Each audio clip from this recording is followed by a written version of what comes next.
বর্তমানে জাতিসংঘের তালিকাভুক্ত দেশ রয়েছে ১৯৩টি। এর বাইরে আরও ২টি দেশ জাতিসংঘ পর্যবেক্ষণ দেশের তালিকায় রয়েছে। দেশ দুটি হচ্ছে ভ্যাটিকান সিটি এবং ফিলিস্তিন।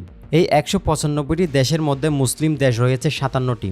এসব দেশের আনাচে কানাচে ধর্ম বর্ণভেদে কোটি কোটি মানুষের বসবাস। এর মধ্যে মুসলিম জনসংখ্যা রয়েছে ২০০ কোটিরও বেশি। প্রাপ্ত তথ্য মতে বিশ্বের প্রায় প্রতিটি দেশে কম বেশি মুসলিমদের বসবাস রয়েছে। তবে বিশ্বের এমন কিছু দেশ আছে যেখানে মুসলমানদের প্রবেশ নিষিদ্ধ এবং এসব দেশে নেই কোনো মসজিদও। শুধু তাই নয়, এ দেশগুলোতে ইসলাম ধর্ম প্রচারের উপরও কঠোর নিষেধাজ্ঞা রয়েছে এবং কিছু ক্ষেত্রে মৃত্যুদণ্ডও দেওয়া হয়। চলুন জেনে নেওয়া যাক কোন কোন দেশ আছে এই তালিকায়। মিয়ানমার, ৫৪ মিলিয়ন জনসংখ্যা মায়ানমারে। বছরের পর বছর ধর্মীয় নিপীড়নের জন্য একটি হটস্পট, বিশেষ করে মুসলমান সংখ্যালঘুদের জন্য। মিয়ানমারে ইসলাম প্রচার নিষিদ্ধ হওয়ার পেছনে বেশ কিছু কারণ রয়েছে।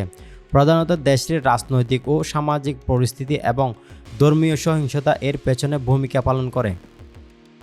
রোহিঙ্গা সংকট, ২০১৭ সালের পর থেকে রোহিঙ্গা মুসলিমদের বিরুদ্ধে সরকারি সেনাবাহিনীর দমনপীড়ন ও নিধনযোগ্য ব্যাপকভাবে খবরের শিরোনাম হয়।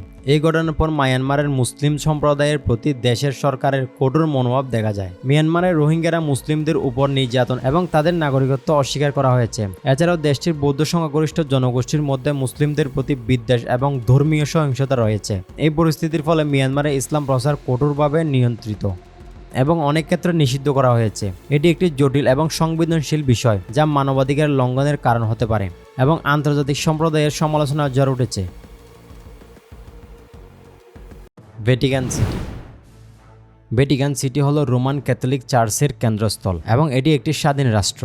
এখানে ইসলাম প্রচার নিষিদ্ধ হওয়ার প্রধান কারণ হল ভ্যাটিকান সিটির ধর্মীয় এবং সাংস্কৃতিক ঐতিহ্য। ভ্যাটিকান সিটি মূলত ক্যাথলিক খ্রিস্টান ধর্মের প্রচার এবং রক্ষণাবেক্ষণের জন্য প্রতিষ্ঠিত হয়েছে এবং এটি একটি ছোট রাষ্ট্র হওয়ায় এখানে ধর্মীয় বৈচিত্র্য সীমিত। ভ্যাটিকান সিটির আইন এবং নীতিমালা ক্যাথলিক ধর্মের উপর ভিত্তি করে তৈরি হয়েছে, যা অন্য ধর্মের প্রচারকে সীমাবদ্ধ করা হয়েছে। এটি বিশ্বের একমাত্র দেশ যেখানে কোনো মুসলমান বাস করে না। ইতালির রাজধানী রোমের কাছে এই দেশটি। ভ্যাটিকান সিটিতে শুধুমাত্র খ্রিস্টানরাই থাকতে পারে। পৃথিবীর ক্ষুদ্রতম এই দেশে মুসলমানদের বসবাস সম্পূর্ণ নিষিদ্ধ।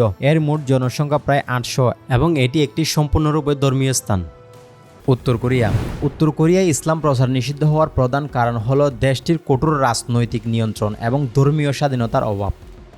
উত্তর কোরিয়ার সরকার ধর্মীয় কার্যক্রমকে রাষ্ট্রের জন্য হুমকি হিসেবে দেখে এবং তাই তারা ধর্মীয় স্বাধীনতা কঠোরভাবে নিয়ন্ত্রণ করে। ইসলাম সহ অন্যান্য ধর্মপ্রচার নিষিদ্ধ করা হয়েছে যাতে রাষ্ট্রের উপর কোনো প্রভাব না পড়ে।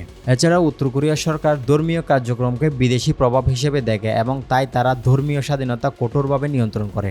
একসময় এখানে মুসলমানের সংখ্যা ছিল ৩,০০০, কিন্তু এখন তা শূন্যের কোটায়। এখানে যেসব মুসলিম ছিল তারা হয় দেশ ছেড়ে চলে গেছে, নয়তো নিহত হয়েছে। উত্তর কোরিয়ার শাসক কিম জং উন নাস্তিকতায় বিশ্বাসী এবং ইসলাম প্রচার করলে দেশটিতে মৃত্যুদণ্ড হতে পারে। স্লোভাকিয়া, স্লোভাকিয়ায় ইসলাম প্রচার নিষিদ্ধ হওয়ার মূল কারণ ছিল দেশটির রাজনৈতিক ও সামাজিক উদ্বেগ। ২০১৭ সালে স্লোভাকিয়ার পার্লামেন্টে ইসলামকে অস্বীকৃত ধর্ম ঘোষণা করে এবং এর প্রচার নিষিদ্ধ করার প্রস্তাব পাশ করে। এর পিছনে মুসলিম অভিবাসীদের আগমন ও ইউরোপীয় শরণার্থীদের সংকটের কারণে দেশটির খ্রিস্টান ঐতিহ্য এবং সংস্কৃতির প্রতি হুমকির আশঙ্কা ছিল। এই পদক্ষেপটি ধর্মীয় স্বাধীনতা এবং বহুত্ববাদের প্রতি এক ধরনের প্রতিবন্ধকতা হিসেবে সমালোচিত হয়। স্লোভাকিয়ায় বিশ্বের একমাত্র দেশ যেখানে আজ পর্যন্ত কোনো মসজিদ নির্মাণ হয়নি। মুসলমানরা এখানে মসজিদ নির্মাণ করতে পারে না, মাদ্রাসাও চালাতে পারে না। স্লোভাকিয়া একসময় অটোমান সাম্রাজ্যের একটি অংশ ছিল যেখানে মুসলমানরা ৩০০ বছর ধরে শাসন করেছিল, কিন্তু আজ মুসলিম জনসংখ্যা নগণ্য। এখানে প্রথম হাসপাতালও মুসলিম শাসকের দ্বারা প্রতিষ্ঠিত হয়েছিল, কিন্তু আজ দেশটিতে মুসলিমদের উপর অনেক বিধিনিষেধ রয়েছে সেখানে। সলোমন দ্বীপপুঞ্জ, সলোমন দ্বীপপুঞ্জে ইসলাম প্রচার নিষিদ্ধ হওয়ার বিষয়টি মূলত একটি ভুল ধারণা বা গুজব হতে পারে। ২০২৪ সালের তথ্য অনুযায়ী সলোমন দ্বীপপুঞ্জে ইসলাম প্রচারের উপর কোনো আনুষ্ঠানিক নিষেধাজ্ঞা নেই। তবে সলোমন দ্বীপপুঞ্জের ধর্মীয় প্রেক্ষাপট বেশিরভাগ খ্রিস্টান ধর্মাবলম্বী এবং সেখানে মুসলিম সম্প্রদায় ছোট ও সীমিত। এমন কিছু খবর ছিল যা বলে কিছু রাজনৈতিক নেতার দ্বারা ইসলাম এবং মুসলিম সম্প্রদায় নিয়ে নেতিবাচক মন্তব্য করা হয়েছে, কিন্তু কোনো আইনগত বা সরকারি স্তরে ইসলাম প্রচার নিষিদ্ধ করার সিদ্ধান্ত নেওয়া হয়নি। সলোমন দ্বীপপুঞ্জের সমাজে ধর্মীয় সহিংসতা বিদ্যমান, তবে একাধিক ধর্মীয় গোষ্ঠী বিশেষ করে খ্রিস্টান ও কিছু মুসলিমদের মধ্যে সামাজিক বিভেদ বা মনোভাব থাকতে পারে। এখনও পর্যন্ত সলোমন দ্বীপপুঞ্জে ইসলাম প্রচার বা মুসলিমদের ধর্মীয় স্বাধীনতার উপর কোনো নিষেধাজ্ঞা নেই। ধর্মীয় স্বাধীনতা একটি মৌলিক মানবাধিকার এবং কোনো ধর্মের প্রচার নিষিদ্ধ করা সেই অধিকার লঙ্ঘন হিসেবে বিবেচিত হয়। ইসলাম বা অন্য কোনো ধর্মের প্রতি বৈষম্যমূলক পদক্ষেপ ধর্মীয় সম্প্রদায়কে নিপীড়িত করে এবং তাদের ধর্মীয় বিশ্বাস ও চর্চার স্বাধীনতা ক্ষুণ্ণ করে। এমন বিধিনিষেধ সাধারণত সমাজে বিভেদ সৃষ্টি করে এবং ধর্মীয় সহিংসতার পরিপন্থী।